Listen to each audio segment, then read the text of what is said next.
It's Saturday, and you know what that means. It's time for action in the Indy Open Series. Hello again, everyone. I'm Gary Gasso, and welcome to Race First coverage, sponsored by Team Watson Racing Setups of Round 7 of the Indy Open Series Championship, coming to you from the Magic Mile, the New Hampshire Motor Speedway in Loudon. Joining me for expert analysis in the booth for today's race, we're going to have our heads on a swivel because this is a fast 1 mile oval. We got two of us today. As always, my partner Nick Sudik, he drives for the Turn Forward Racing Team in the Velocity Online Racing Series. Please welcome him, and as well, he will be joining me for another broadcast later on another network, but we thought we'd break him in for this one. He is the reigning and defending Division I Indy Open, or actually Indy Fixed champion. Please welcome Mark Murphy. So guys, it's been over 10 years, believe it or not, since IndyCar has last raced here. What can we expect today from this top split field? Well, thanks, Gary. We can definitely expect some chaos early on. It's tight, it's quick though. It's deceptively quick. And then with us having open setups here, a lot more aggressive. People gonna be taking care of those right side tires. People gonna be also aiming for that short run speed, anticipating cautions, especially in a 22 card field here. Very tight quarters, long straightaways, and no banking really to help you out. So there's going to be a couple different lines going through the turns here.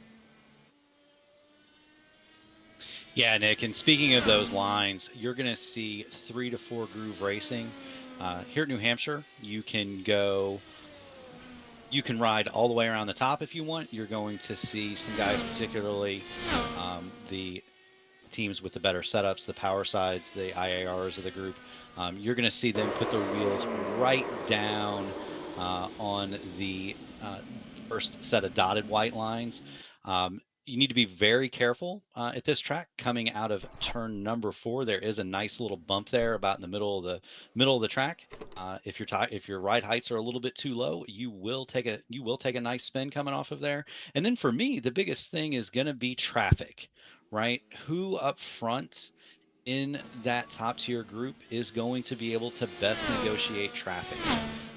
Looking at qualifying, you've got 9 guys who are within 4 tenths. Any one of those 9 guys can win the race, but which one of them is going to be able to best negotiate traffic today? Here are all the IndyCar track records you need to know from New Hampshire. Believe it or not, you'd think this is a long-time home of IndyCar, but IndyCar's only raced here 8 times, 4 in kart and 4 in the IRL IndyCar era. The kart track record set by Andre Ribeiro, set in 1995 with a speed of 177.436. He also went, that was en route to Honda's first win here with him for that race.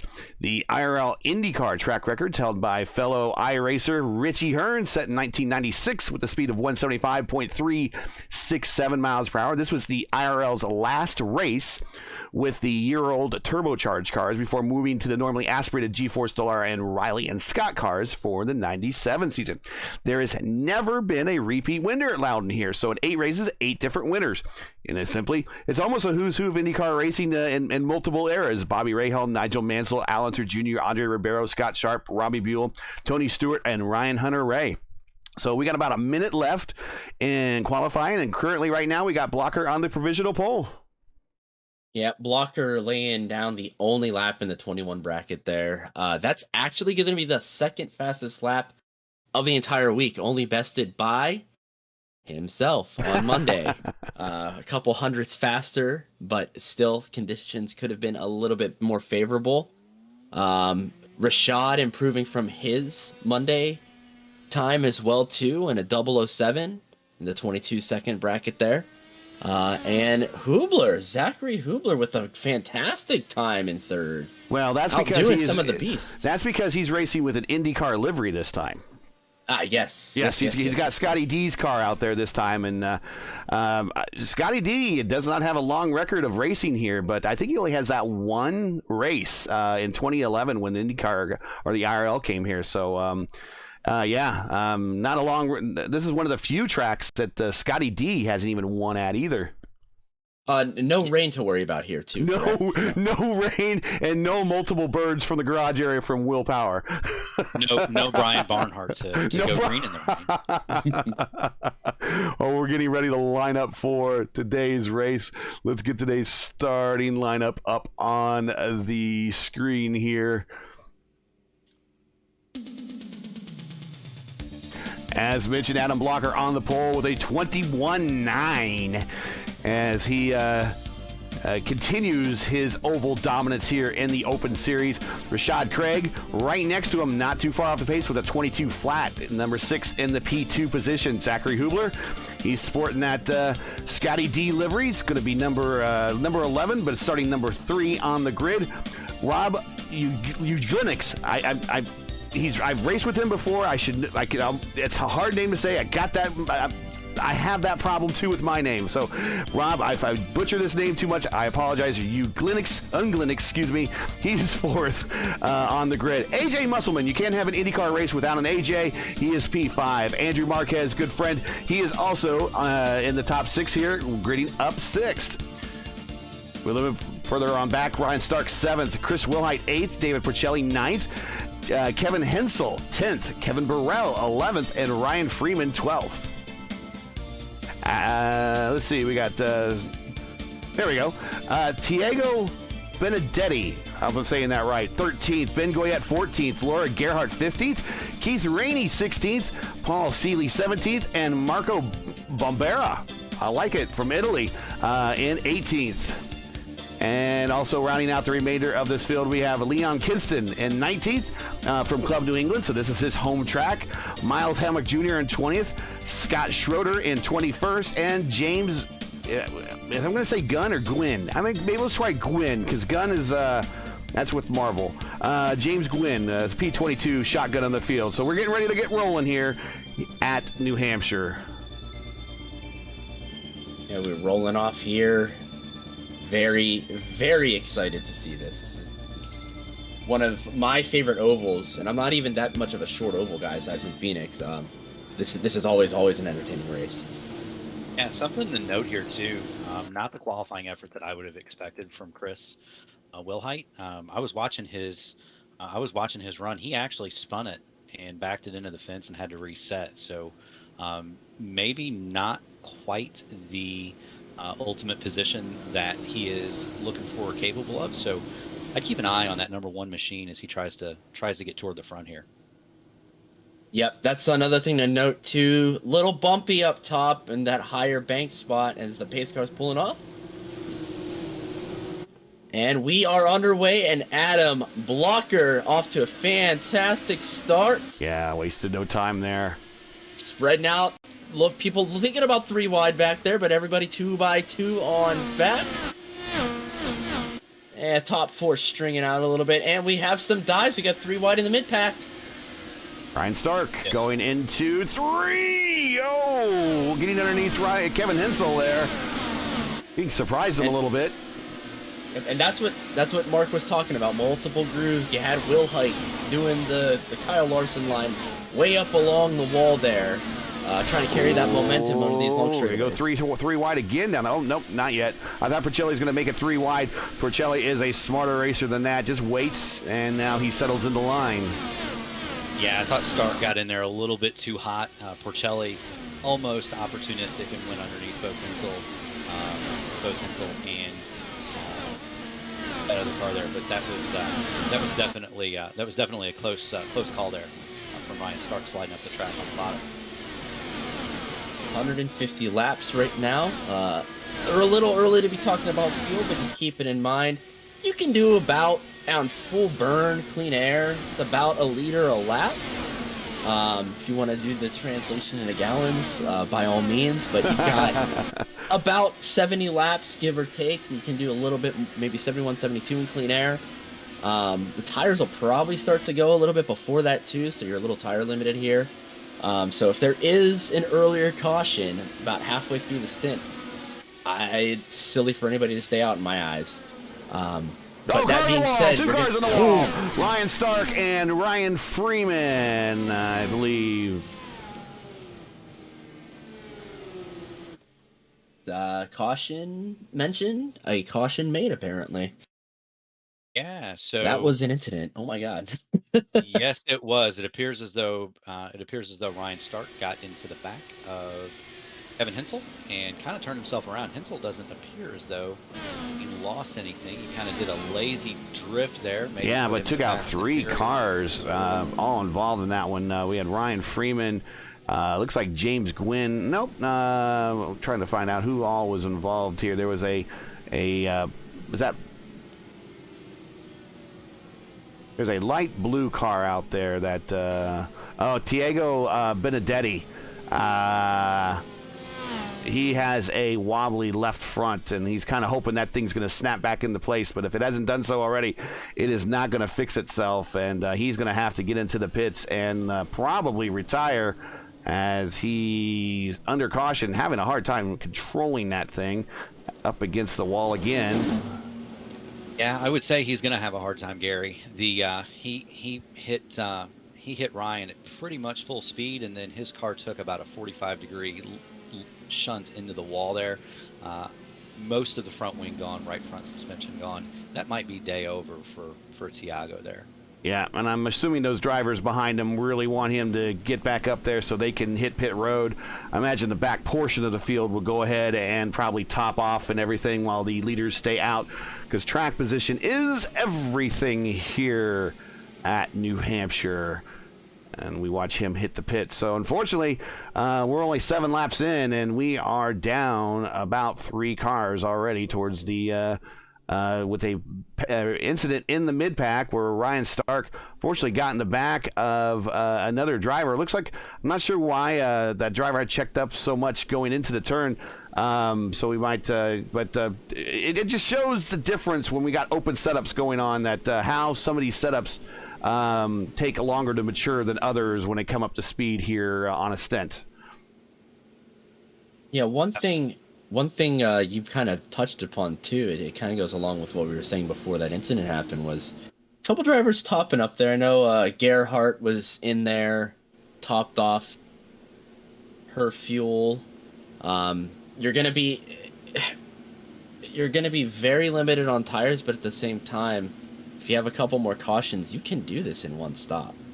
Like this race can just be a one-stop race. The 150 laps, it's a little bit of an awkward distance. It gives you enough to be in the draft to save, but if you're out leading like Blocker is, you do need a couple cautions to kind of make it.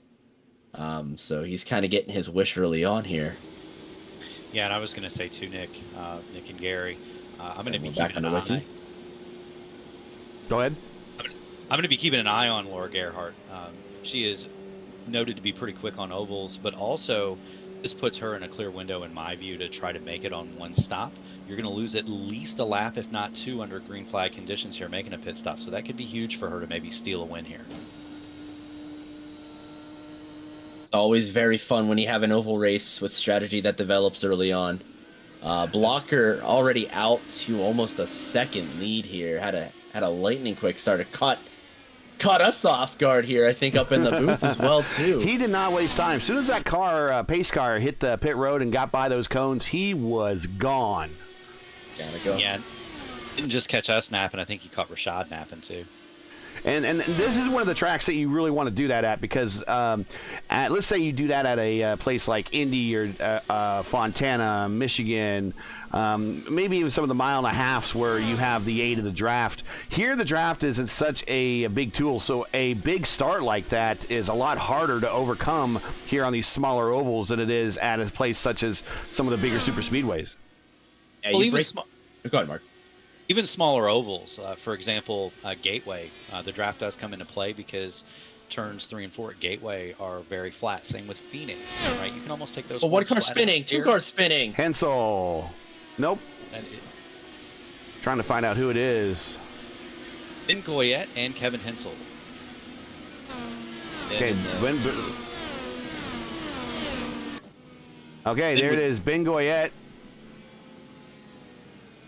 And we'll have to find out what happened there with him.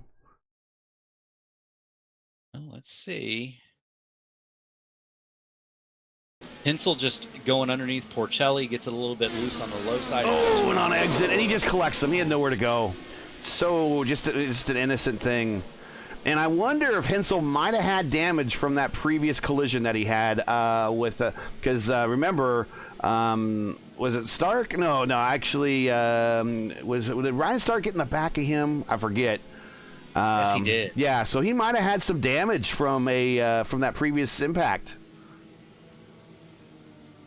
Yeah, slightest loss of downforce on your rear wing there, or any part of the rear assembly, you're gonna feel it, especially out of the corner when you have that power on. So yeah, day done looks like for Hensel there, and I think that second group is coming back in to get topped off on fuel and possibly some new tires, led by Laura Gerhardt. Yes, sir. In the Open Series, it's important to remember, as opposed to fixed, in the Open Series, you don't have a tire limit. So you can come in and change those as much as you want, just according to time, right? There's no real tire strategy. If you're in the back, no harm in coming in, putting fresh ones on, and seeing what you can do. But this definitely means that anybody that pitted here, the Gerhardt, Schraders, the Guns, that group, Hemrick as well, that group can definitely now make it on one stop. yeah, and Gerhardt back up to 13th just from having to take a little less fuel there. So yeah, coming into play, that's already a net positive for her. So great call early on from the driver of the 9 car here today. The lights are still on the pace car. According to YouTube analytics now, we're getting better numbers now, but 41% of you are not subscribers, so let's change that right now. We're still on our drive to 1,000 subscribers. You enjoy Race First coverage of the Saturday 2 p.m. Eastern top split Indy Open race, and you respect the stream. Please do us a solid. Make sure you support us by subscribing. We have just 35 people to go to get to the magical 1,000 mark. So please help us by hitting that subscribe button right now. We cannot get there without you. And while you're at it, don't forget to smash like and click the bell so you don't miss out on future Race First iRacing broadcasts. Yeah, thank you again, everybody, for the support. I remember when Gary picked me up the beginning of the year for the IIS broadcast, we were well over needing 100+ subscribers to get there. So it's nice for all of your support, all of your help with the stream as well too. Love the comments given, and we love bringing this to you in one fashion or another. As we love IndyCar, we love all motorsports, but this is our it's our bread and butter, and we hold it near and dear to our hearts. Yeah, lights out on the pace car. Blocker, Craig, Uglinix, Hubler, Marquez, Wilhite, Musselman, Burrell, Porcelli, and Rainey, your top 10. A strong run for Musselman there in 7th right now, along with his teammate. A little fun fact about AJ, pre-race, this is his first race. I learned that he's running VR. So having a good show and getting used to that virtual reality headset of his. Oh, another piece of equipment that can go bad on you, though. Trust me, I know. But good luck there, AJ. When you get into VR on these things, it opens up a whole other world of in-depth realism. Getting ready to go green. A late start there from Blocker, kind of stacked up about 4th, 5th, 6th. Yeah, and now that got Marquez taking a look at the inside of Hubler. On the outside of Marquez, here comes Wilhite. Side by side off of 2. Chris is going to have the momentum, but he kind of backs out of it there. Chris up 2 spots. He started 8th in this race. He's now 6th. He looks like he's going to be using that Kyle Larson line to try to slingshot himself past. Burrell looking to the inside of Musselman there, behind Wilhite. Burrell sends it down low. And it's not the fastest line around there, as you see AJ pulling alongside and past him going into 3 now. Yeah, if you're going to set up a pass here, and Nick can probably agree or disagree, but if you want to set up a pass here, you really want to do it from the middle lane up. It's very difficult to get by somebody if you're all the way on the bottom, because you have to roll out of the power so much off the corner just to keep the car from spinning out. Yeah, it's tough even to do like a slide job. You have to you're really, really, really putting yourself vulnerable if you have other people behind you, because if you time the pass wrong from the inside, you're not only going to get eaten up by the person you're battling, but if somebody's in that like 4/10, 5/10 envelope behind you, the length of the straightaway, the draft isn't that big of a deal, but it'll give them enough momentum to try to do the same thing in the next turn for you. Orcelli under Burrell in 3 and 4. Side by side down the main straight. Tucks back in, gets back into the draft. Decides to take another hack at it here another time. Different lines going through all these different turns here at each end of the speedway. Same kind of thing there. You saw David get under Kevin. He just couldn't make it work coming off the high line. Very powerful if you're able to stay up there and find some grip. And it does have a lot of grip here. If you notice, you've got the two different colors of pavement. Yep. As you get up into that darker color in the second groove, there is a lot of grip up there. Even more so than on the bottom. The bottom is not the preferred way around usually here. And as a progressively banked too, these corners look basically flat, but it goes to 7 to 9 degrees, I believe, up in the corners there. One of the interesting looks that this asphalt has is due to the fact that it's also, they mixed in granite. Of course, New Hampshire known as the granite state. And when they constructed this race course, they made sure to put a good chunk of granite into the mix there. And that gives the Magic Mile a little bit of that unique coloring that you see going on right now. You know, I wonder, and I didn't look this up before the race, although I probably should have. Nick and Gary, did NASCAR put PJ1 on this track? They did. I believe they did. Okay. So maybe that's why there's a little bit more grip up there. In the virtual world, we don't have incompatibility issues, so the PJ1 can work a little bit for Indy cars as well as stock cars. So there is grip up there for sure. Riding along with Adam Blocker, our leader. Taking a look as he goes into the corners, going down to that second lane. He's probably one of the few drivers actually going down that low, but he has the clean air in front of him that he can really dictate what lane he wants to take. Just look at the behavior of the car, though. Thing is rotating so well. He's almost four-wheel drifting it at sometimes, but not losing any speed. It's just fantastic response from the front end of his car right now. Absolutely. I'm not seeing that in any other vehicle. Even Rashad, who still has clean air, technically behind him now too, since he's about 2 seconds back. Yep, he is out of the draft for sure.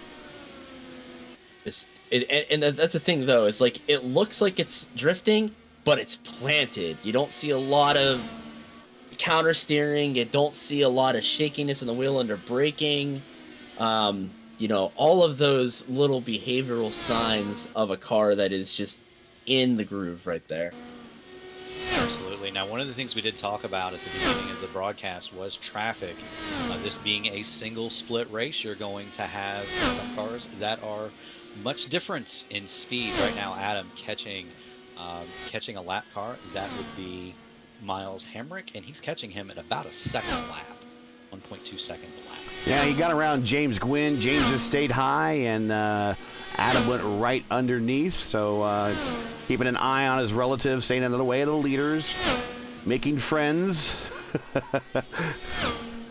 We have another yellow flag. Yeah. Yellow flag, and Laura Gerhardt. Oh. But it looks like it might have been a lazy spin off of 4. Let's check this out here. Yeah. Very lazy spin off of 4, and thankfully no contact with anything. Oh, so no, he made contact.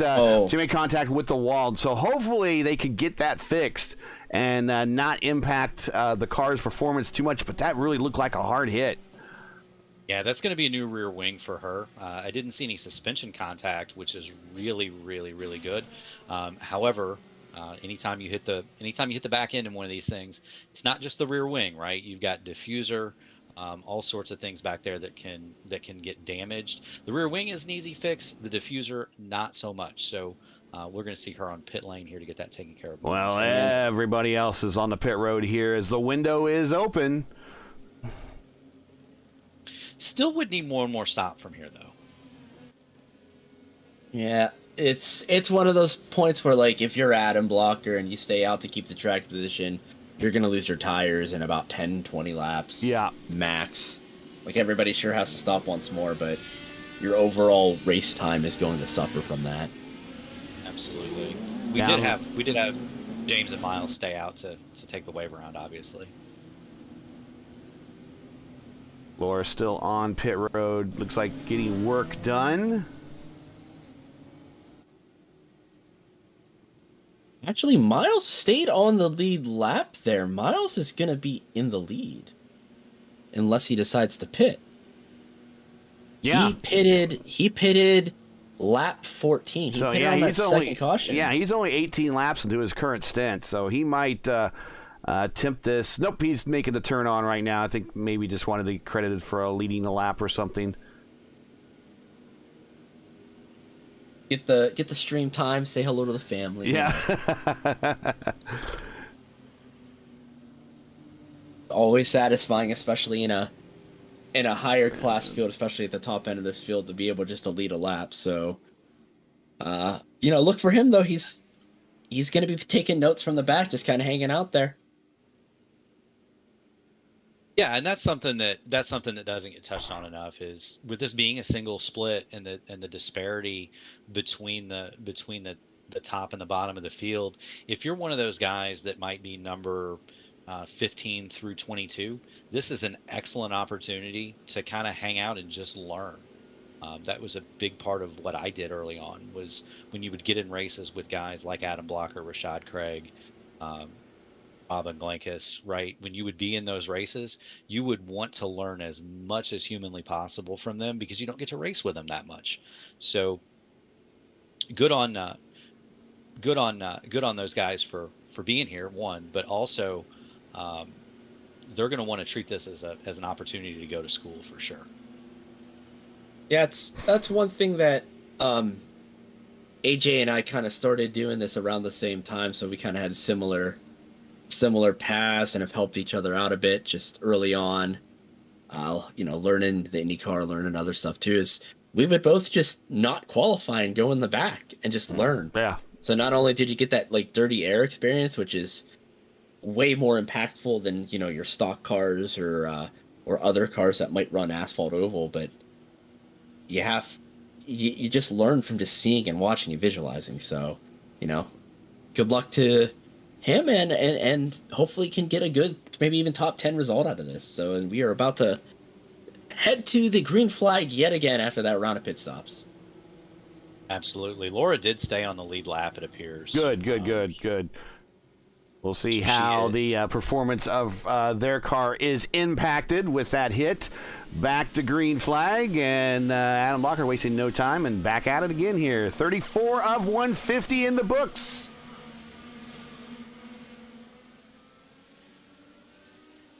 Adam not quite getting the launch like previous restarts, though. Rashad's kind of hanging in there. I think Adam maybe just he's trying to vary his stuff, vary it up a little bit. You see Musselman and Wilhite and Marquez all going at it there. Tell you what, Blocker, about a lap ago, you heard me kind of give a little grunt there. Yeah. Back end kind of shot out of 2. He's kind of wheeling it on these cold tires. Yeah, and that's something that can definitely catch you out, especially if you like the car free, as Adam certainly does. Cold tires, there's not a lot of grip, and if you're out front with all that air on your front wing, it can definitely bring you around, especially for the first lap or two. Looks a little bit more stable now, though. He's probably got those things up to temperature, it would appear. I tell you what, we have an excellent battle starting to brew. It's kind of been simmering a little bit early on, but with Marquez, Wilhite, Musselman, Burrell, and Porcelli. Here comes Wilhite's getting a run on Marquez. Marquez had to kind of roll out of it on corner exit, but they're side by side going into 3. Chris can't quite pull Chris the can't slide keep job, it down. though. Yeah, can't quite complete the pass. Now, Both if you're did, Chris here, both did a great job of keeping it off each other. yes, they did. Now, if you're Will Height here, and he kind of did it, but you kind of want to hear Chris apologizing a little bit for pushing up. But you kind of want to put your car in a position to drive your line if you're on the inside, and kind of shoulder that other car up the track and take the middle. You saw Chris do that. He did get a little bit loose and push. Did get a little push loose there. But you kind of want to use your car to shoulder the other guy up a little bit to make that move stick. And Chris finally did get it done. Yellow, yellow, yellow. And I believe it's Keith Rainey. If we got a yellow on the course, yeah. I'm not sure what happened to him, but we'll go back in the Wayback Machine and see if we can't possibly see what happened. Have Laura Gerhardt in the fence, I think, in a separate incident there. So Keith Rainey.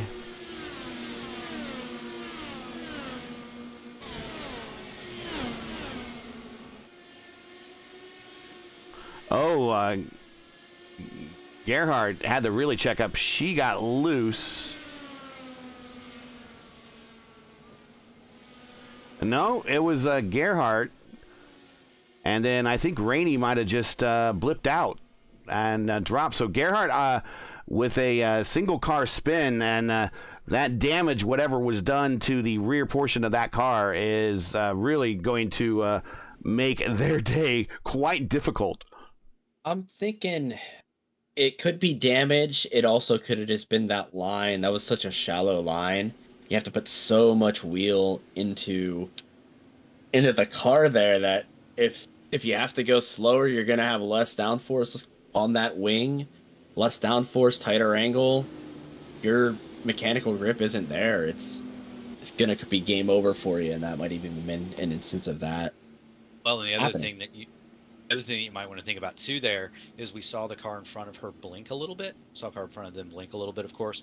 If the car in front of you blinks, not only do they disappear, so you lose the reference to where that car is in front of you, but if they're blinking, their air also disappears. So you could be working with two different downforce levels almost instantly on that front wing.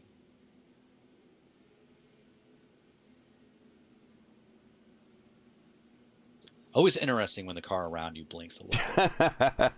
If you're just joining us, this is Race First coverage of the Saturday 2 p.m. Eastern top split of the Indy Open Series Championship, with coverage sponsored by Team Watson Racing Setups, coming to you from New Hampshire Motor Speedway, where we completed now 43 laps of a scheduled 150. You're enjoying today's coverage and would like to monetarily support our commentary team. Make sure you support us via our GoFundMe link in the description. For your convenience, and so you don't miss out and lose out on any of the track action, you can donate right now. Still listen to our call of the race. All you have to do is right click on the link in the description, open our GoFundMe page in another tab, and make your donations. When you're done submitting your donation, just close a tab and you'll be right back with us. It's just that easy. Adam Blocker is your leader. Pro tip: look how low on the racetrack he's working right now. Makes me think that he is doing every little bit to save every little bit of fuel that car has, possibly so he does not have to make another stop. Or a shorter second stop if he does make one. 110%. 110%. Then of course you see the lap car there. That is, well, no. I thought for a second there was a car in between Mr. Blocker and Rashad, but none there. Old phrase that comes to mind: save early, save often. Literally any open wheel oval race. Yes. That is almost rule one of every open wheel race you get into. As soon as you start racing, it's like, let's start saving fuel. You don't see that in other types of motorsports as often as IndyCar, open wheel IndyCar racing, where everyone goes right to fuel conservation. That's something different here, and that's one of the reasons why we have engine mappings and that sort of thing that we can adjust in the car, even in fixed setup series. So getting ready to go green, everyone up in that high position, up against the wall as normal.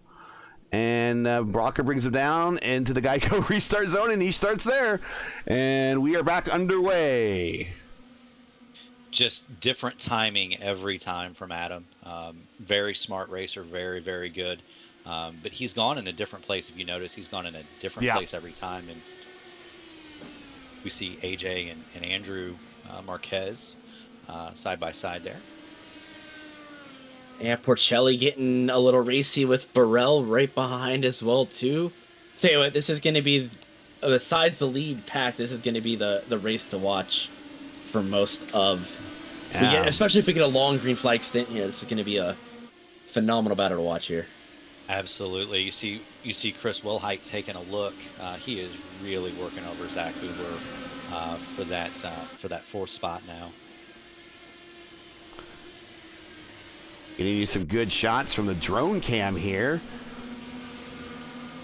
Oh, another car with a wobbly left front. I'm not sure who that is. That might be Laura Gerhardt.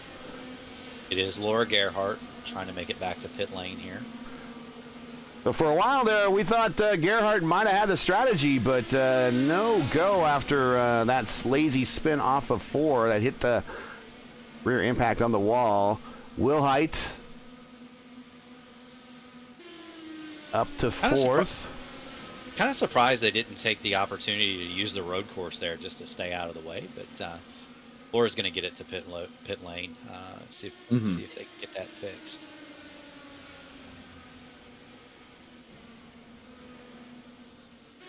Wilhite's working a little bit of a lower line now. Looks like he's getting a little bit more comfortable with this car.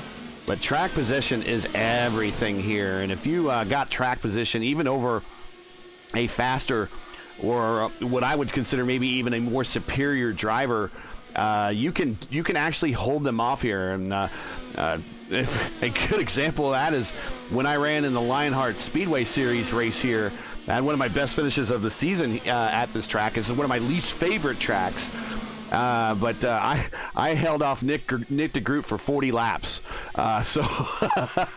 So you can hold off a better driver than you just by track position here, just by the nature of defensive driving, smart driving.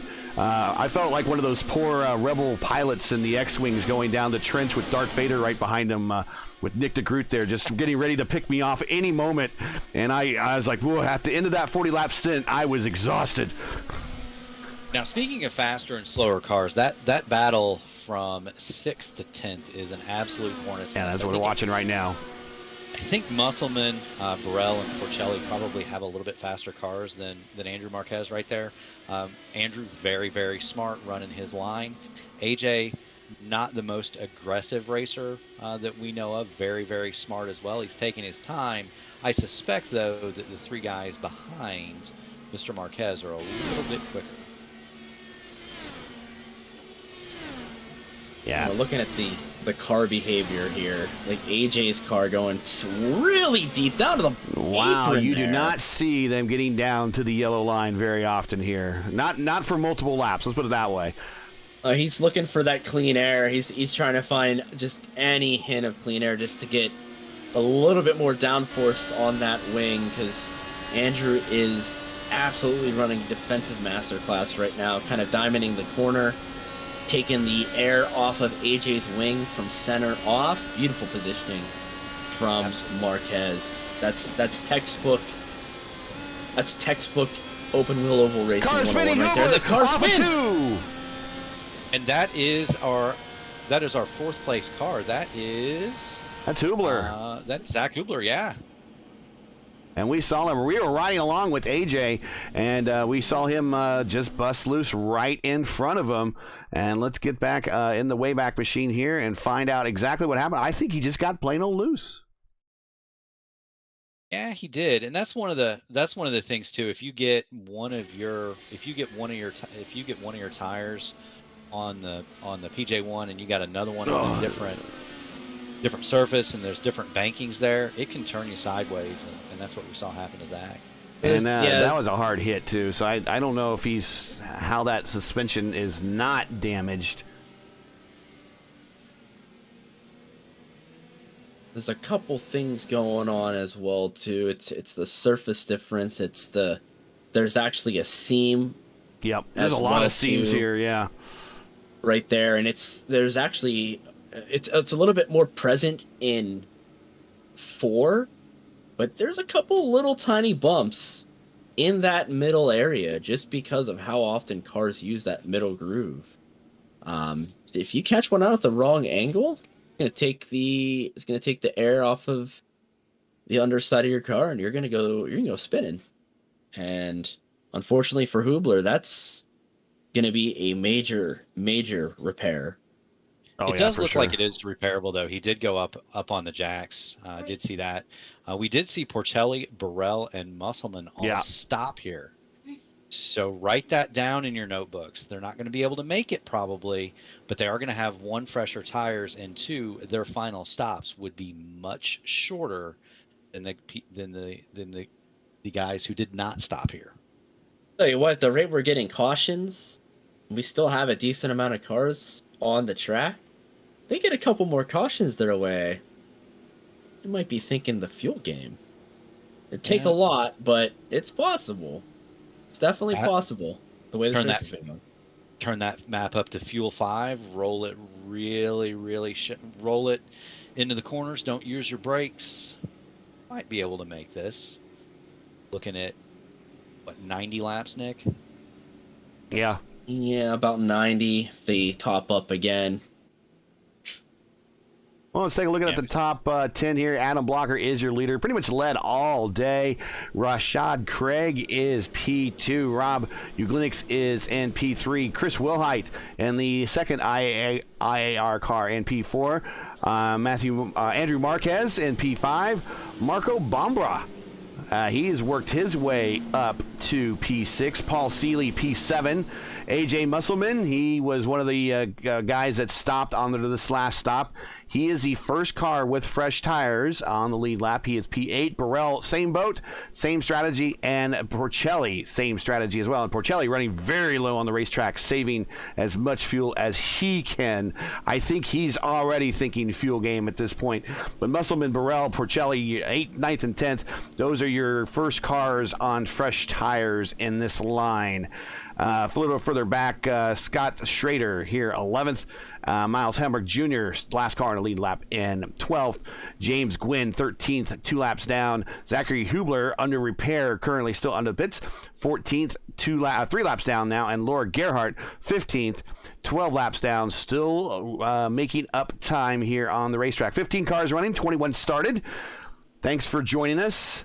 We've run into a spat of cautions here, but we will get back to racing here momentarily.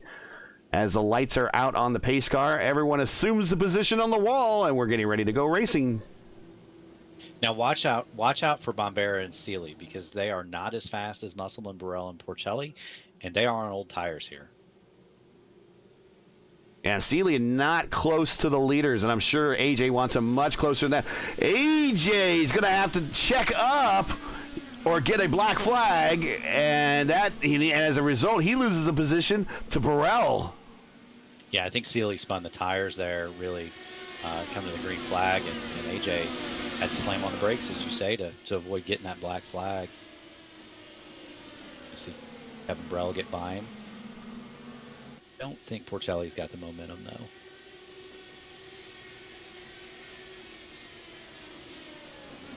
Watching these three battle. Car on the wall. That is Chris Wilhite. And we are back under caution again. Wow, what is happening out here? What is catching a lot of these drivers up front now? What are we catching? Because we rarely see Chris Wilhite wreck at all. What happened? It's looking like he just turns in and power slides and boom. Yeah. Little understeer, maybe put a little bit more wheel into it, and then it just caught back up and he just spin. That's the only thing I could think of there was just a little bit of understeer to snap oversteer if we get back on the power. Yeah, Chris is one of those guys that likes his car pretty free. On combination of combination of cold tires. They do cool off under yellow. Rashad for sure. Craig giving up So, track position, going to pit. combination of cold tires and just a little bit, maybe a little bit too much weight jacker up there. A little bit too early with the temps a little bit low.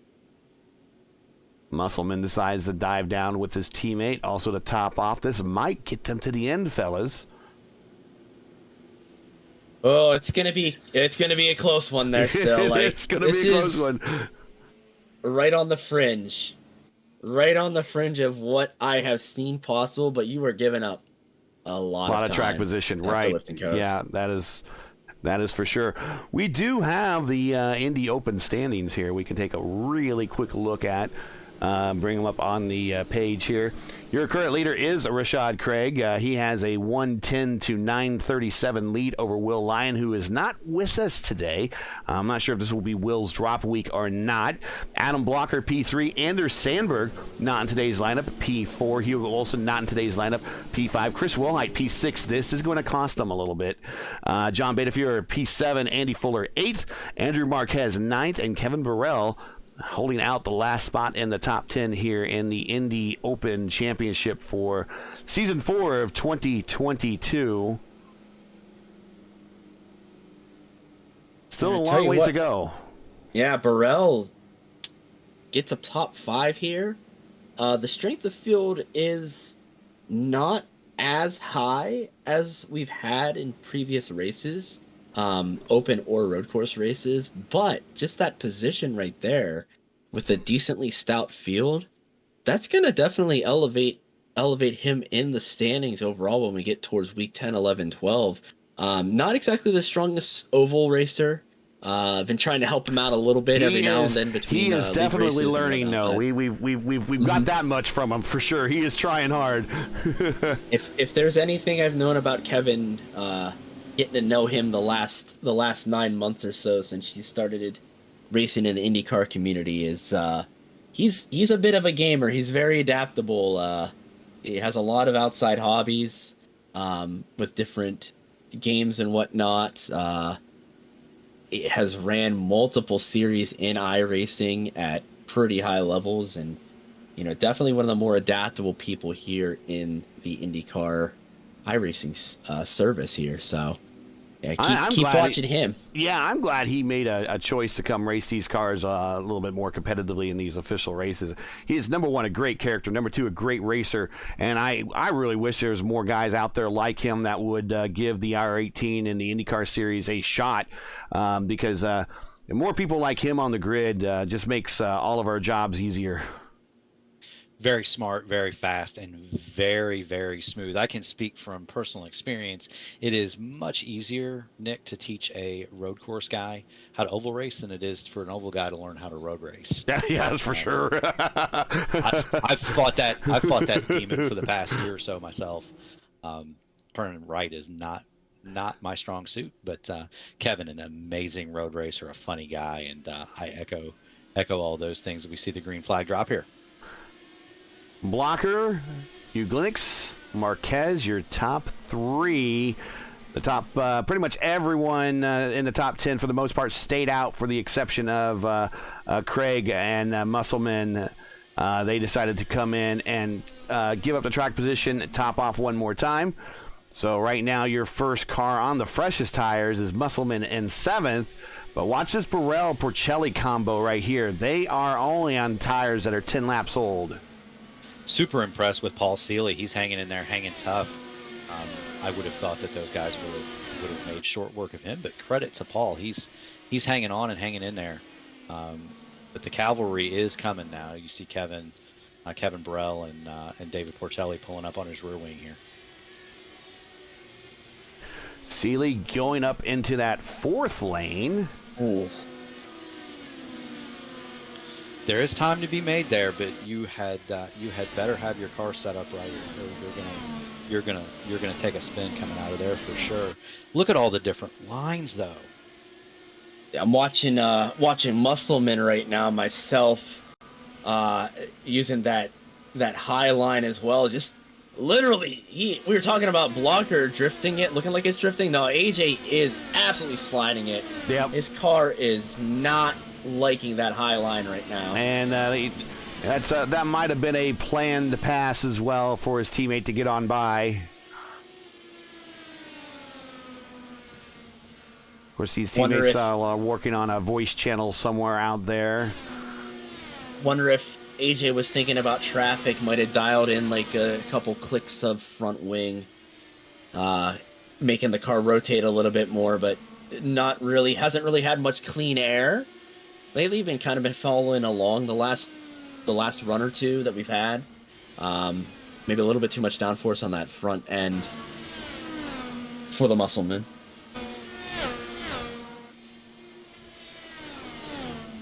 And that's something that'll clear up for him as the run goes. As you get more wear on that right front, it may be super free right now, but give it 15 or 20 laps. You start burning that right front up. The right front here does go away quite a bit, but as you start burning that right front up, those 2 clicks of front wing, if that's indeed what he did, are going to come very, very handy as the tires wear. It's a fine line, though. You don't want to add too much front wing, or you disrupt the balance of the car. Oh, for sure. But it could be one of those situations where you know it's going to be a little free to start with, and then you're banking on it coming good later. And the reason I say that is with attrition, we are down to 12. We're down to 12 cars on the track, so there may not be another yellow.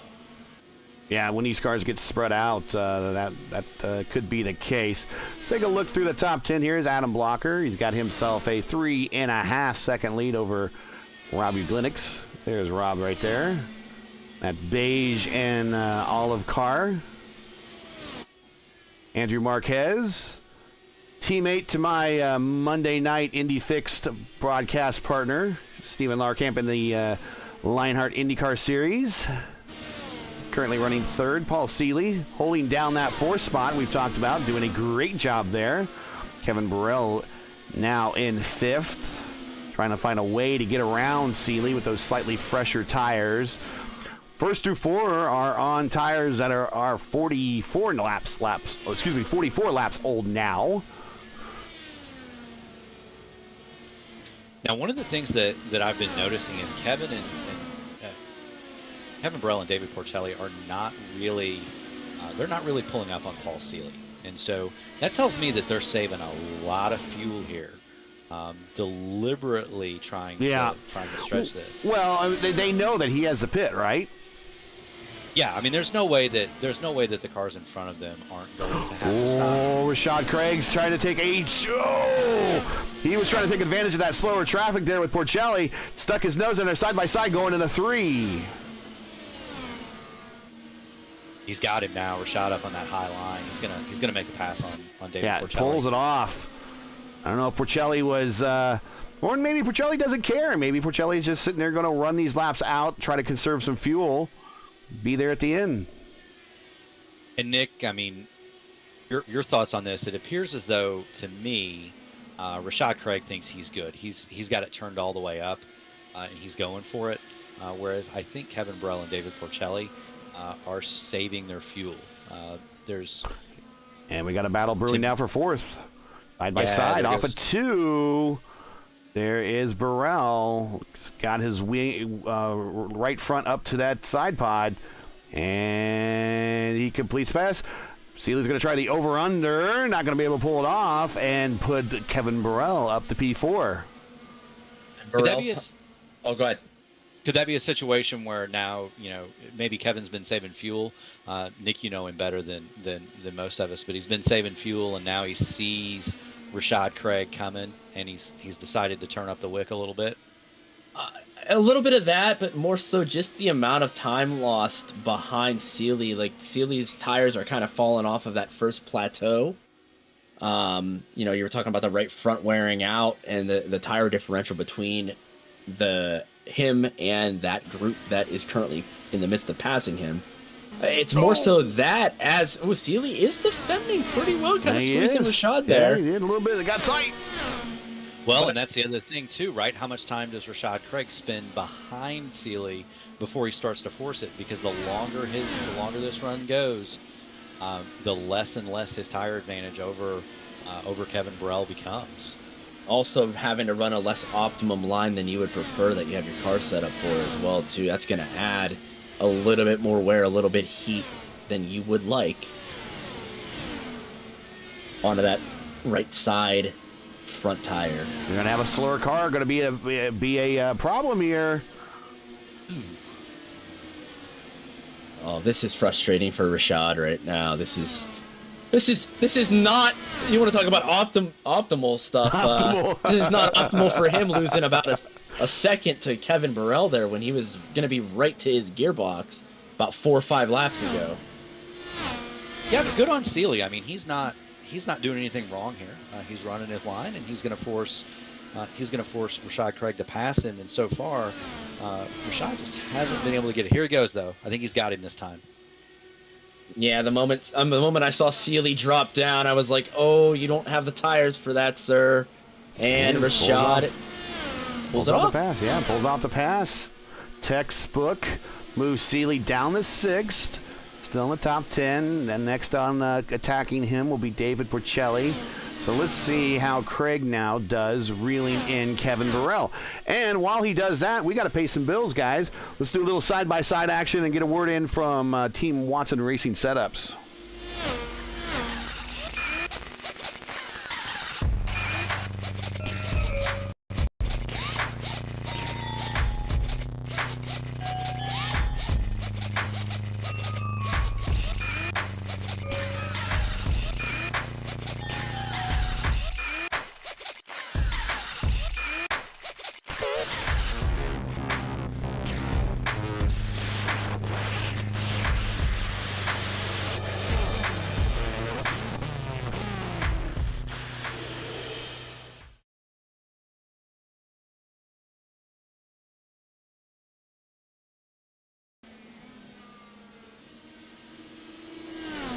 And we are back. Race first coverage of the Indy Open Series Championship is sponsored by Team Watson Racing Setups.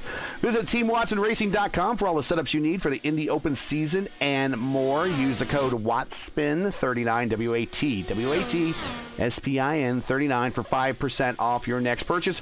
We want to thank James Watson and his team for their ongoing support of our Indy Open coverage this season.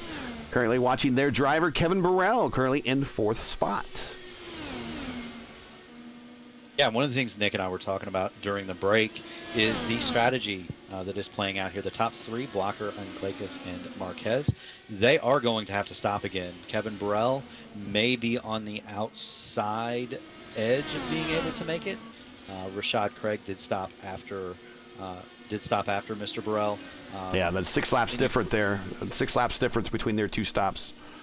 Right, and so does Kevin Burrell, does David Porcelli, does AJ Musselman, do those guys have the fuel turned all the way down, just trying to make it home?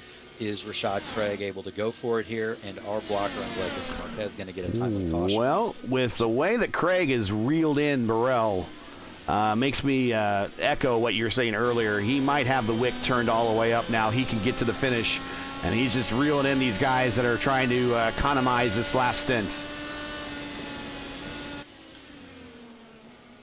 I would love to be in the radio chatter with like Burrell and his spotter, the IAR team chat right now, because this is such a mystery right now.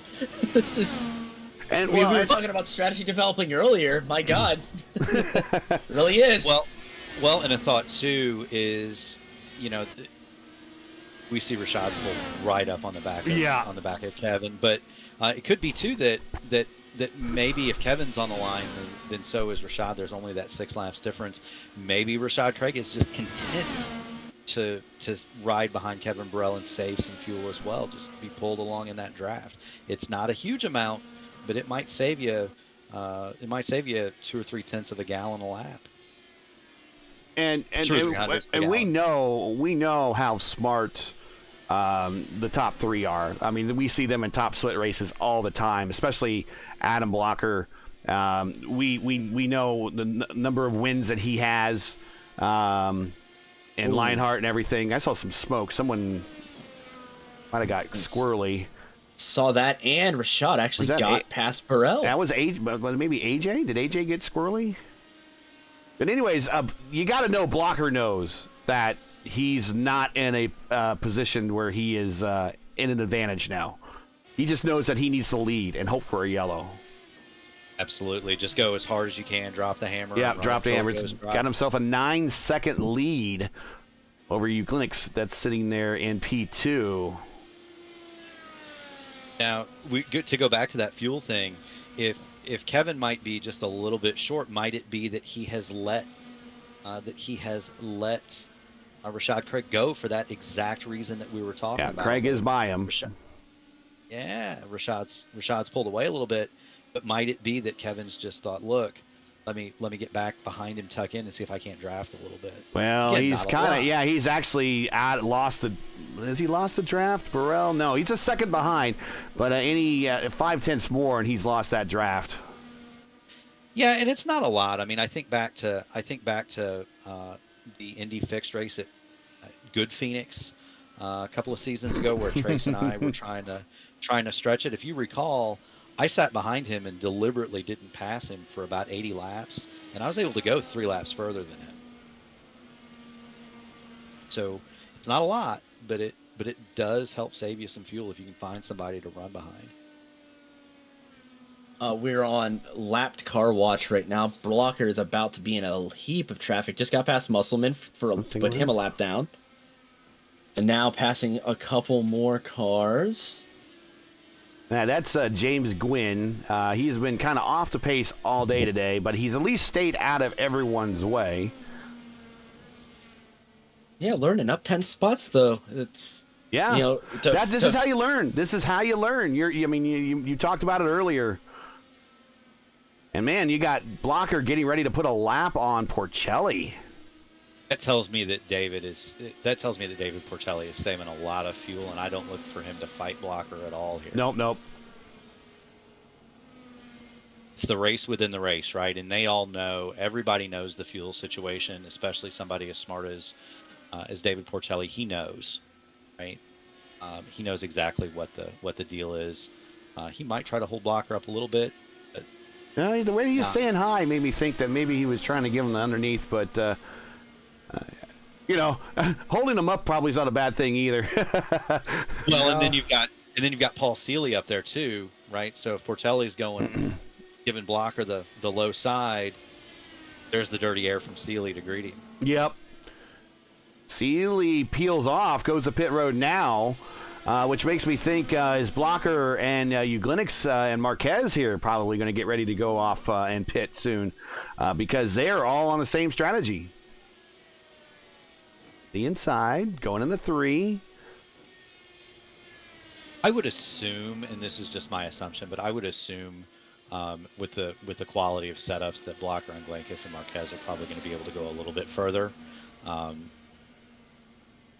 you're right, that they can't go much further. Now, the other piece of that is once they stop, they're going to be extremely light. They only need, half a tank maybe? Yeah. Yeah, they'll be light about with half tank. Light with fresh tires.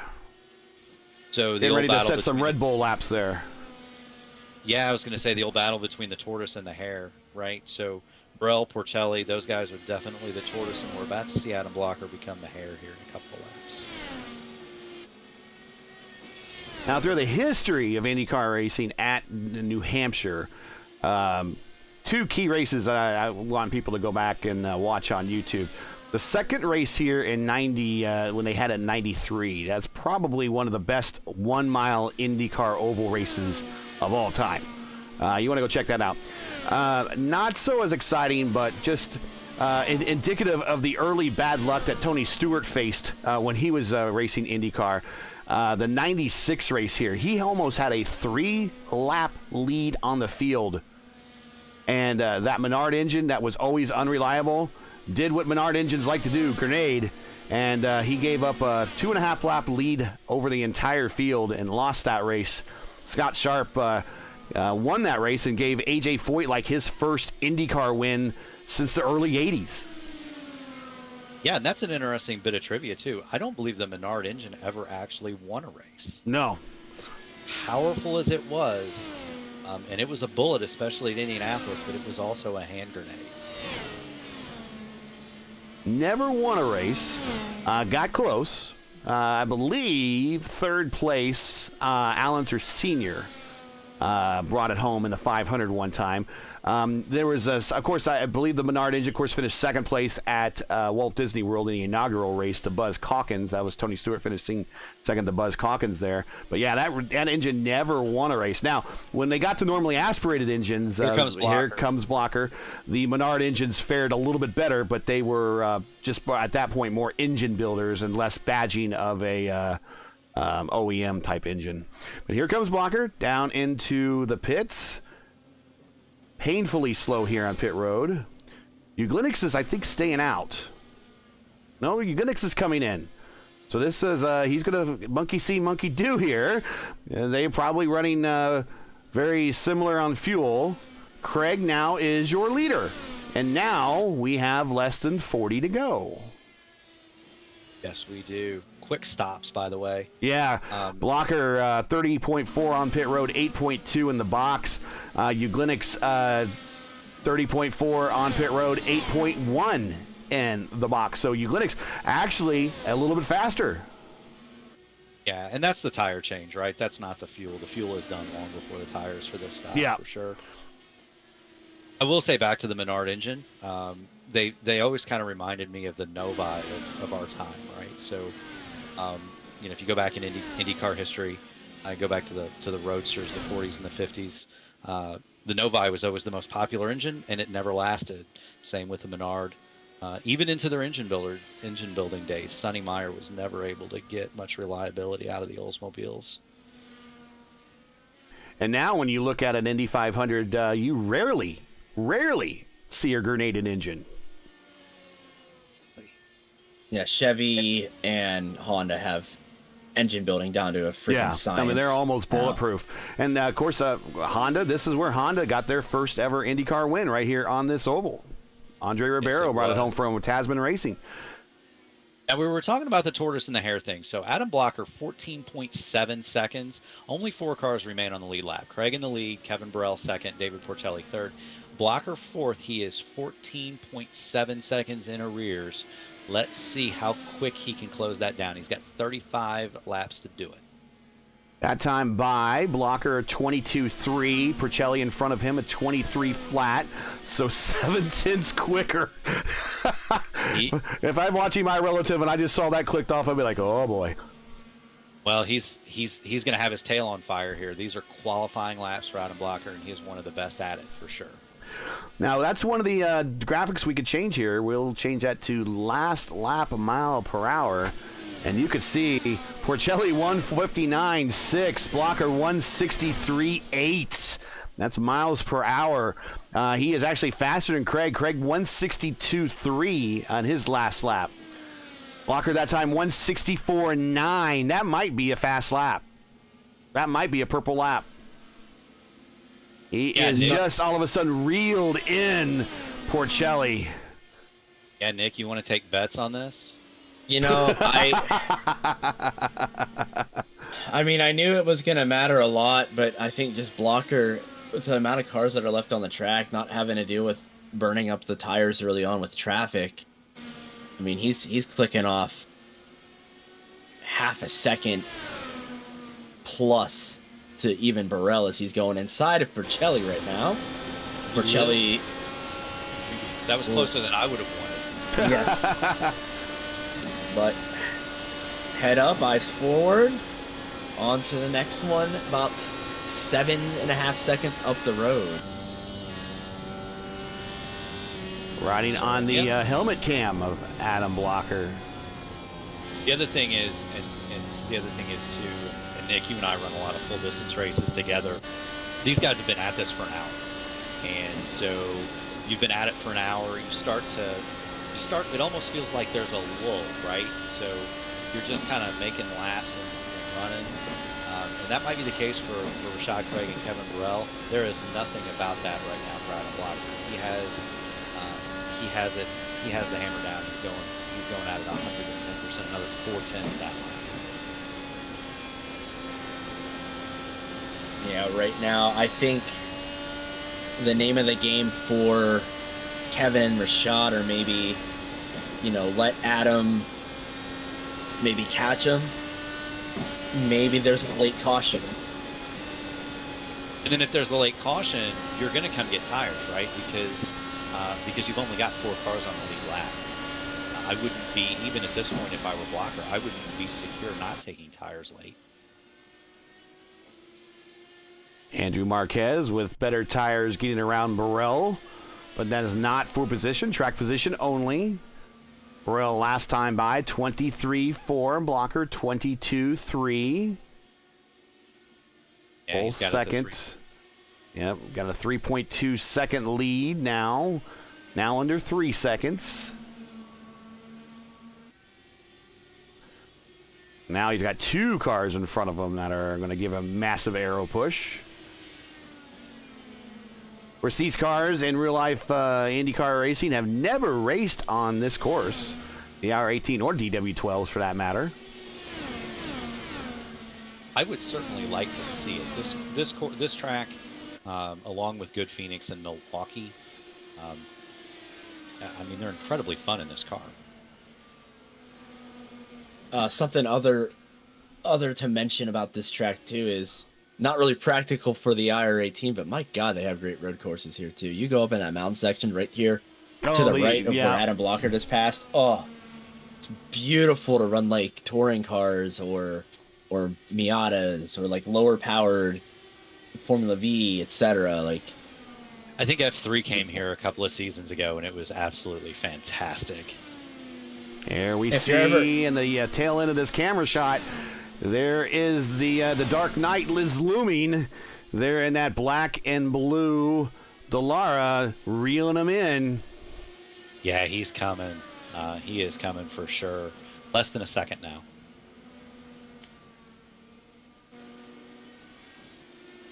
The Jaws music starts playing. Yeah. Inside of your head at this point. Like you're just anticipating. You're gonna defend, but honestly, I think, at least for Kevin, it's gonna be just his battle for his own race. Maybe be able to sneak off with the podium here if he has saved enough fuel. That's kind of what he wants to say. Well, it's now battle for the podium. It's now they're right next to one another here on the backstretch going into turn 3. Kevin does a little bit of defensive driving, scoots up, gives them a little bit of dirty air. I don't think the tire situation is going to allow him to hold on for very long. He's going to let him go. Man, he is gone. All right, dealing with that traffic though, that gave Rashad actually a couple laps where he has not lost any time. It ticked off about 4 laps. So yeah, it's of survival. 20 laps ago, 11-second lead. Oh, this is gonna be good. Oh yeah. Just like last week. Can Rashad Craig make it on fuel? Right? Can his tires make it? He is. That's the other thing. 68 laps into his current stint. That's the other thing, and Nick, you can probably elaborate better on this because you have a lot more distance experience than me. But it's not just fuel, right? Like you get to the end of the tire life, and it's awfully hard to drive. Yeah, the oval tire here for the IR18, it's a pretty steady ramp. Like there's a couple plateaus where if you hit a certain percentage or you hit a certain amount of heat, it kind of just falls off. But at the end of this tire... Here's a battle position right here. Sorry, not to cut you off, between A.J. Musselman and Paul Seeley side by side in 3 and 4. Seeley up top holds off the position. Yeah, whatever adjustment A.J. made, his car is not liking it all that much. He still looks squirrely. Ooh. And Burrell had to pit as well, too, as we were watching this battle, too. So he's out. He is back on the track, but did have to yield that position. AJ. Yeah. AJ was not in the best position to be right there on the exit of corner number 4. He held on, though. Uglin's going to take a run on the outside. This is not for position. This is track position only. The battle for position of the first 2 cars. The third car is track position only. Uglin's in P4. Now I will say that goes to show the skill of AJ Musselman. He and I Finished second and third to Adriano Pinheiro in the US 500. Oh my goodness. 3 wide through 1 and 2 with slower traffic. But that's a testament to this. And Blocker back to the lead because Craig could not make it. That's it. That's it. Didn't. I thought it was a far stretch to make it, and yeah. Yeah. I thought maybe he might have had a shot. Maybe just needed some more yellow, at least 1 or 2. And I think at this point, unless something seriously happens where we get another yellow, this is much like Tony Stewart in '96. This is Adam Blocker's race to lose. Yeah, that's going to be done and dusted for sure, unless there's some sort of happenings here. Tell you what, the way they're battling right here in front of Rashad, though. If I were Rashad Craig, I would be extremely nervous. Yes. But what I was going to say earlier, that's a testament to the skill of AJ Musselman and Robin Glinkus. I mean, AJ and I went hammer and tong at it for the US 500, and both of us wound up getting beat because Pinheiro slingshot past us. But we were no further than 2 inches apart for about 10 miles, and an immense amount of trust I have for AJ Musselman. He's absolutely amazing. He showed why right there.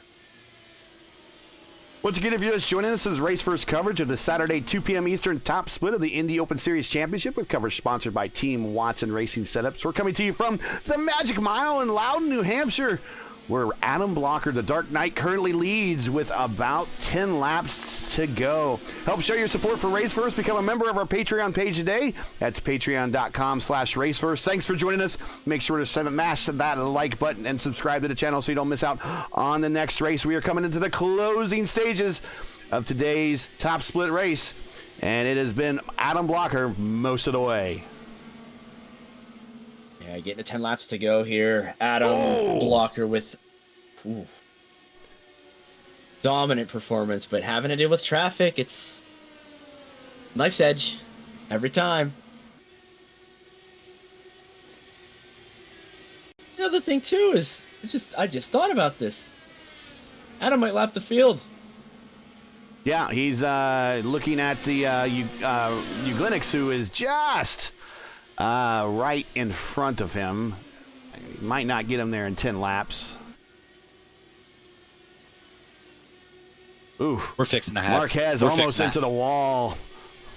Yeah, we're fixing to have a heck of a battle for second and third. And maybe if you're Adam, you just ride these out. Yeah, I mean, if I was him, I would be backing it down for certain. Oh no, he's going to take it 3 wide. Oh, Blocker takes it 3 wide, 2 turns 3 and 4 with AJ Musselman and Andrew Marquez. No big deal, none at all. See, but that's trust. Like what Mark was saying, that's trust with your competitors. Yeah, I'm guessing if he didn't know one or both of those drivers, he probably wouldn't have done that. Yeah, I mean, there's 16,000 I rating right there. I mean, those guys we've all run together enough that you trust that guy. Yeah, they all run in the Lionheart IndyCar Series as well.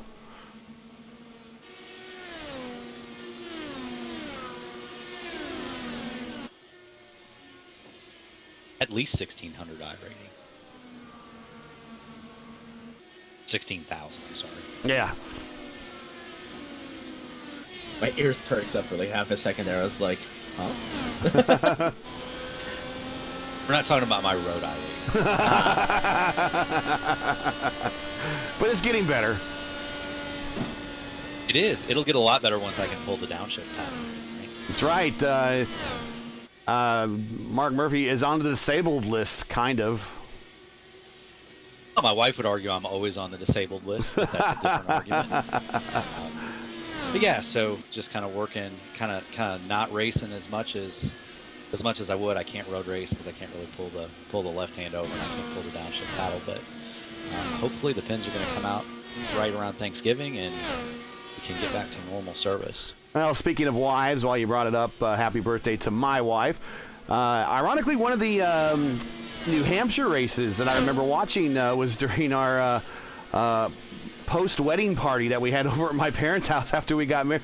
The race that Robbie Buell won was the day after our wedding in '97. So remember sitting there watching the Indy Racing League race while having our post-wedding party at my parents' house. There you go. Priorities, right? Yeah, priorities. Yeah. Because that was the actually the season where the Indy Racing League split the season between '96 and '97, where they raced. And actually, if you look at that schedule, they raced at New Hampshire twice that season, but they choiced them in 2 different cars. Yeah, the old Tony George theory that they should start in the season in Indianapolis. Yeah. Just 2 laps to go now. Really, I think this is. He's got Uglinix. Is he going to give Uglinix a break or not? Final lap. He's looking to go middle 3 wide again, it looks like. Definitely not the choice I would make, but. Oh no! Whoa! And Blocker with a bit of a clincher there at the end. It comes home the winner. Woo! Yeah. Wow. And you know what I meant by clincher. He was threading the needle there. Got really close with that other slow traffic way up at the top, and thought better of it. And let Uglinix. I think he wanted to put Uglinix a lap down if he could, but that prevented him from doing it. So Adam Blocker is your winner here at New Hampshire. 150 laps. A bit of a longer race than we expected, really, but pretty good racing all the way around. Some different strategies could have paid off if we had some more yellows, but didn't quite pan out that way. Absolutely. Yeah. We see Adam Blocker turning the donuts. I'd rather eat the donuts than do them, but that's my philosophy. He's very tidy, right? If you look at him, all those circles are exactly the same, and they're all in a nice line. Well done. That is the Zanardi method there. You moves all your weight. You move all your brake bias to the front, and that's how you do the tight donuts like that. Let's get the final standings here up on the screen momentarily.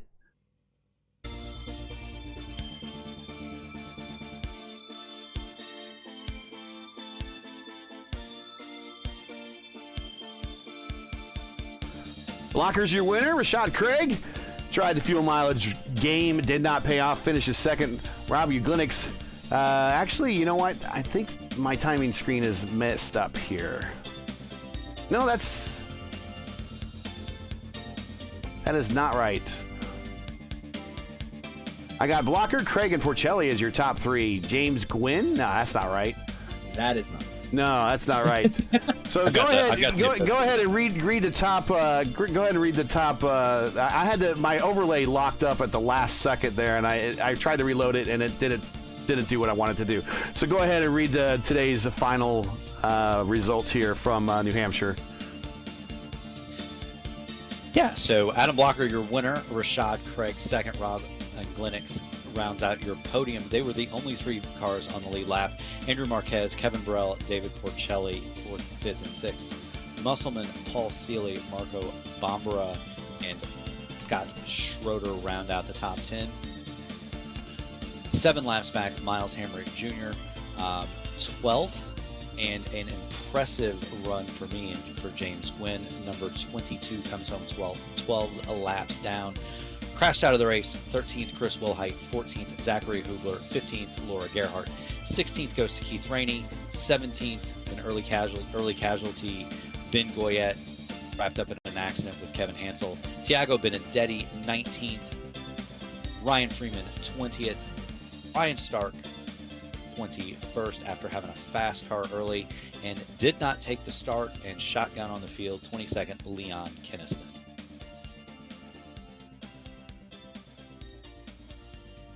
All right. Let's get into the interview room and see if anyone would like to talk with us and tell us about their race. And we got Craig and Blocker there, so let's go ahead and bring up Rashad Craig. Hey, Rashad, congratulations on the P2. I know you wanted one more position. You got to lead some laps there.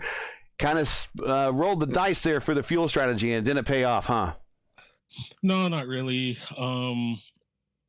Adam was just straight faster than me, so I was Right. like, I had to try something. And with the amount of cautions that there were, I was kind of just gambling on when we were going to get green flag runs. And unfortunately, I was hoping for one. I got stuck behind some lap cars a little bit. I mean, not lap cars, but cars that were on the lead lap that were back in the pack.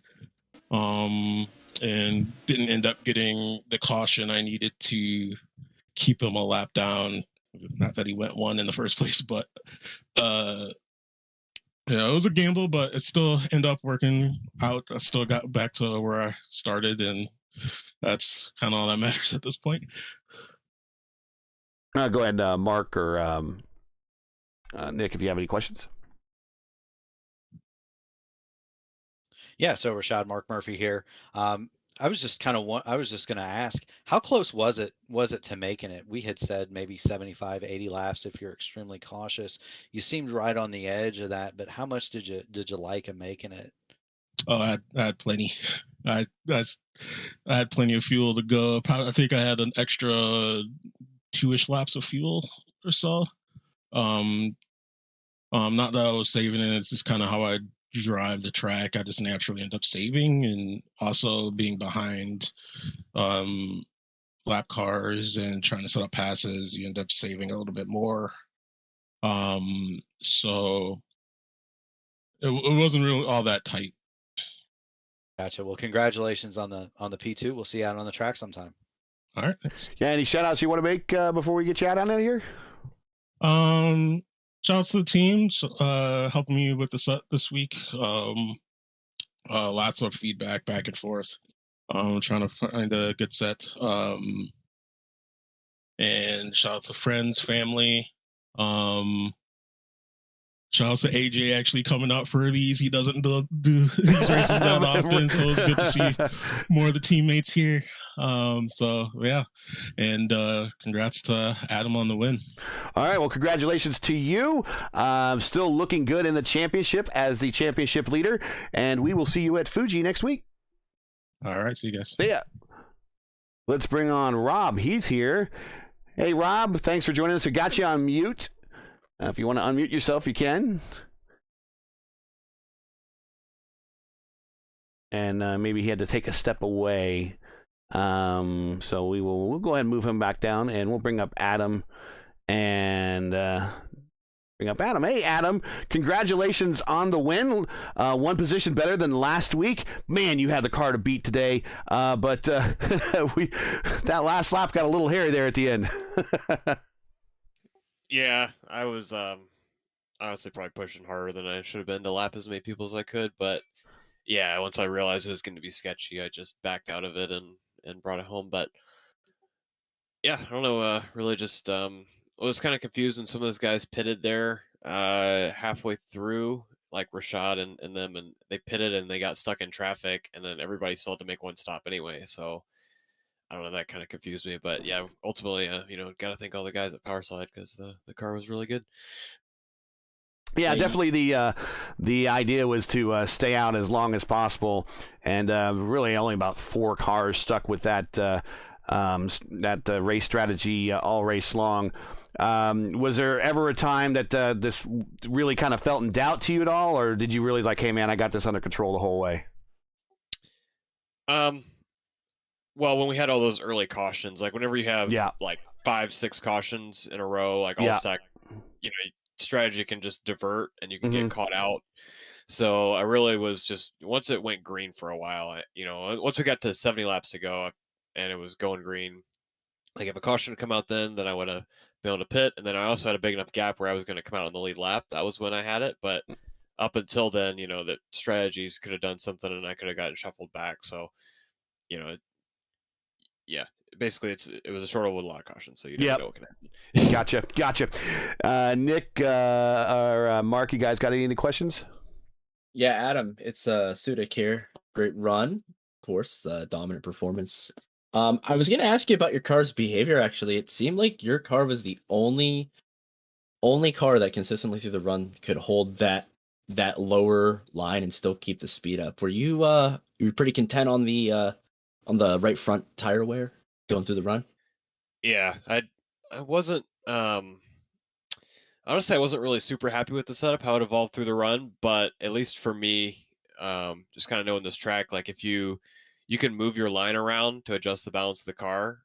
So if the car got tight, then I would try to run a little bit lower. And also I was moving the tools a lot as well in car, but yeah, I mean, I think maybe some people weren't moving around enough on the racetrack, but Well, go ahead, Mark. Yeah, I was going to say, Adam, congratulations. Mark Murphy here. Congratulations. What a dominant car you had. That's always amazing to see. Talk about the traffic out there a little bit, if you would. There were a couple of times where it looked like it was pretty close between you and some of the slower cars. Talk about that just a little bit and how that affected you throughout the race. I would say it didn't really affect me too much. A couple of times I struggled to get past people a little bit, like for more than a couple corners, like especially a lot of the guys were running that third lane, like you said, and I was running the second lane, so it made it pretty easy for me to pass most people. But then if anybody was running the second lane, I kind of had to run the third lane and at the beginning of the corner and then cross over just to get exit speed to pass into the next corner. Well, before we let you go, thanks for joining this split and having be a part of our race coverage here. Next week is Fuji. Anything about Fuji that comes to mind? These cars really have never raced there for real. And what's your take on your pre-Fuji testing sessions? Well, I haven't run any laps yet, so I don't really know what to tell you. But yeah, it'll be a new experience for everyone because I doubt many people in this community have really raced there, especially in this car. So yeah, it'll just be kind of new for everyone. So it'll be pretty interesting. Okay, shout outs. Anyone you want to say hi to before we let you go?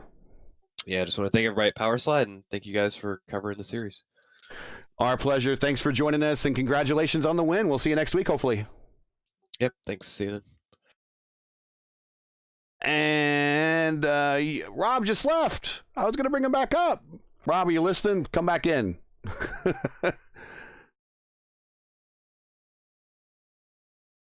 Well, while we wait here, guys, let's see if Rob can come back in. I want to give him definitely a chance to talk with us.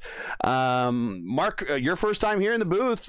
You'll be joining me, I think, later this week or maybe next week when we get to cover the ESRA at the Chicago Street Course, which will be a whole different ball of wax than what we were watching tonight. Your thoughts on your first race here and being that put it on an oval and it's kind of one of your specialties. Yeah. So, Gary, first of all, thanks for having me. Nick, it was an absolute pleasure. We got to see one of the absolute best IndyCar drivers. And there's Rob. So you want to go ahead and okay, let's bring him on up. Hey, Rob, thanks for coming back, man. We brought you in here before, but you were on mute, didn't unmute, and we just brought up Blocker and thought we'd bring you up here eventually. So thanks for coming back. Congratulations on the podium. Man, that last lap, you were driving like heck to stay on that lead lap, weren't you? I was. That actually at this track is my personal goal, right? Is not to get lapped by Adam. So that was my intent, and with all of the traffic that was around, I'm like, I 3 wide, I think at one point, right at the end. Yeah, so it was just a bad situation. Well, tell us about your race overall. I mean, you kind of started there up in the top 10, up in the top 5 or 6, actually, and just kind of rode there all race long, kept your nose clean, and brought it home with a great finish. Yeah, Monday night I did well at this race as well. I'm better off on a longer run because I get the feel for the car a little bit better, and I don't abuse the tires as much. This track you can kind of abuse them a little bit. But, I was just kind of waiting for things to happen. And then I'm watching guys right behind me. I think Chris Wellhite went, and then somebody else went. Hubler went. Yeah, the two leaders. Yeah. I'm like, what is going on? Like, what am I doing right or doing wrong? So I was chasing the car the whole race, though. Yeah, it was definitely a strange race there, Rob, and glad you could hang on to that lead lap. Of course, too. Adam was coming for you there at the end. With that attrition that you were seeing and dealing with, and then the race going way longer than you would anticipate, what is your mind like there, especially dealing with traffic? You get a little fatigued when you hit that 45-minute hour mark? Yes, not too much. Actually, the cautions help, and so when you get into that longer run, that's where you start to feel it a little bit. But it was in this race, for whatever reason, there was a lot of guys really off the pace, and so you had to stay on your toes to work around them. Mm-hmm. I think if it had just been nose to tail for the last green stint, that would have been more draining. Well, congratulations on the podium. Thanks for joining us. This is the first time I think we've had you on the broadcast, so thanks for hanging around. Any shout outs anyone you want to say hi to? Sponsors, teammates, loved ones? No, not in particular. I mean, I could say, hey, visit the Keweenaw, but I don't know if my paint is actually showing that. But beyond that, no. And thank you guys for broadcasting. No problem. It's our pleasure. Congratulations, and we hope to see you next week at Fuji. No. It's a road course. No. Okay. He draws his limits. There we go. Well, congratulations. Well, enjoy your podium for at least the next oval race that is. But congratulations. Have a good one. You too. All right. So, Mark, you were saying as your first race, you had a good time. Yeah, absolutely. So it's always a pleasure to hang out with you, Gary, and you, Nick. Nicholas and I are competitors, but it's always fun to talk and do it in a more relaxed atmosphere. We got to see one of the absolute best in the community today in Adam Blocker, and there's a reason for that, and he showed it. Class of the field speed. Good to see Rashad Craig run up front. He's also really, really good. And then Rob is tremendous on ovals. Like me, not much of a road racer, but good on him to get on the podium and something that if you're not a very good road racer, you don't get to do very much in this series. So that was cool to see. Fun to be here. Really fun race to call and kind of analyze. And I look forward to doing it again.